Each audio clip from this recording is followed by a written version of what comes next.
Tokyo, the mountain man in Japan, and I hope you guys are having a terrific day here in Japan or wherever you are in the world. And yeah, today I want to talk about preparing yourself with the gear. What I mean by the gear is weather gear, for that matter. So to that extent, I want to say that when I came here in Japan to Japan like about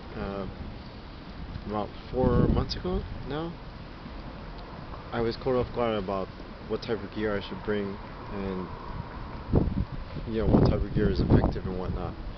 So I think as a guiding like here in Japan, like what they discover is certain type of gear here that you buy from Japan is not actually going to be as effective no matter how cheap it is. And so yeah, I think any type of person who's thinking about living or working here in Japan should be aware that they should buy the strongest gear possible. And what I mean by that is particularly like weather gear. The thing about Osaka is that Osaka's weather, as I explained in one of my previous videos, is very like unsettled. So if you're living in the Osaka area, you will find that the weather is not always going to be like consistent.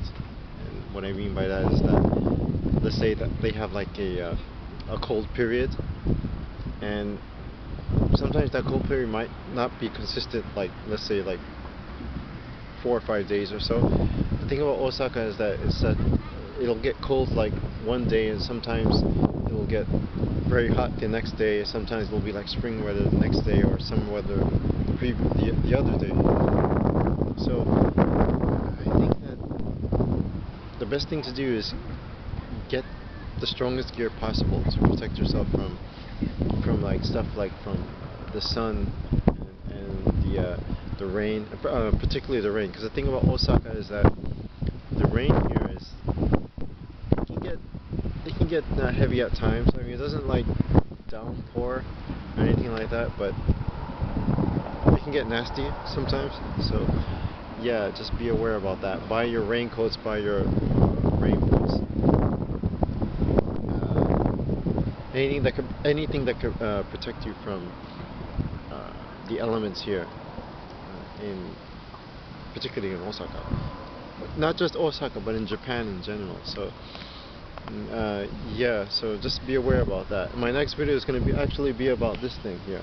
It's going to be about like bicycles in Japan. Now this is a subject that actually caught me by surprise, because when I came here like 4 months ago, the thing about the Japanese bike tires is they actually use what's called like the wood valve. And what I mean by the wood valve is like this thing here.